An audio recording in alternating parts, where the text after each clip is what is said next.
की जनतेचं पण दर्शन आम्ही घेतच आहोत आणि आपण पाहताय की निवडणूक आहे तर सगळ्यांना एवढंच आहे, मतदान करा. निवडणूक आयोगाचा जो काय गोंधळ आहे तो अक्षरशः आता चव्हाट्यावरती आला असं म्हणू शकतो. मला वाटतं तर उद्धव साहेब, राज साहेब आम्ही सगळे तर बोलतच आहोत, पण अनेक आपण पाहताय लोक हे देखील सांगतात ना, सोशल मीडियावर व्यक्त होतात की कोणी गेलं तिथे तर यादीत नाव नाही आहे, कुठे शाई निघते, अजून काय काय केलं, कसं म्हणजे कसं चालतं? साधारणतः 1 लाखापेक्षा अधिक मतदार 1,80,000 मतदार तापलेत, हे आमच्या डेटामध्ये आलं. अजून आणि जी आत्ताची बातमी आहे की भांडूप मतदान करण्यासाठी 1 तास फिरावं लागलं. वणवण करावी लागली. आयोगाचा हा गलथान कारभार समोर आला.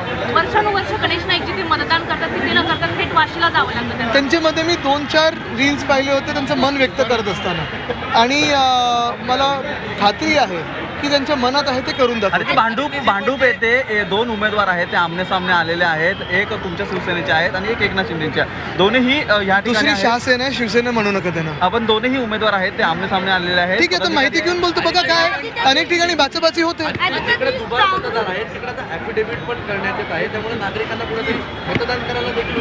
उशीर होतच, आणि हे मी पहिल्यापासून बोलतोय. आपल्याला आठवत असेल हे हमीपत्र जे आहे ते पहिल्यांदा आले आणि आम्ही प्रेस कॉन्फरन्समध्ये तेच बोललेलो की हमीपत्र भरायला किती वेळ लागणार आहे. आपलं जे पोस्टर आहे स्ट्रॉंग रूम ते आता इथे काही काही ठिकाणी ओपन करतायत, हे पण दिसतं सगळीकडे. म्हणजे एकंदर निवडणूक ही त्यांनी क्लास मॉनिटरची निवडणूक असेल असं घेण्याचा प्रयत्न केला. आता मला नागरिकांना कुठेतरी वेटीस करतात काय 100% जर तुम्ही माझा संविधानिक अधिकार जो आहे, माझा मतदानाचा जो अधिकार आहे, तो जर माझ्यावर हिरावून घेत असाल तर तुम्ही मग संविधानिक संस्था कशी? अनेक असे मतदार आहेत ज्यांना मतदानाची रिसीट मिळाले मात्र मतदान यादीमध्ये त्यांचं तिथे नाव आहे. पोहोचल्यानंतर नाव नाहीये त्यांचं, असं पण चालेल. अनेकांची नावं जी आहे ती स्कॅन केल्यानंतर परत नावं दिसून येतात असं देखील दिसतं. काही काही पण दिसले ना की पुरुषाचं नाव आणि महिलेचा चेहरा हे पण दिसले. म्हणजे एक बिचारी मी पाहिलं, काका त्यांचा व्हिडिओ आलाय, ते गेले मतदानाला आणि महिलेचा चेहरा होता तिथे, म्हणून मतदान नाही करू काही दिलं. ठिकाणी निवडणूक अधिकारी देखील भाजपचा प्रचार करतात. आज तुम्ही पाहिलं असेल आमचे सचिन पाटील जे उमेदवार आहेत त्यांनी देखील पकडलेलं आहे. मतदान अधिकारी यांच्या फोनवर भाजपचे ॲप आणि ते मदत करत होते. शिवसेनेचा हिंदू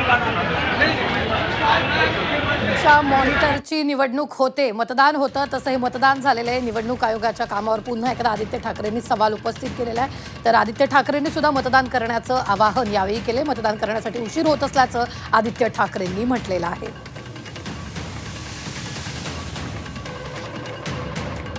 यावेळी बोलताना पुन्हा एकदा त्यांनी शिंदे सेनेचा उल्लेख हा शहासेना असा केलेला आहे.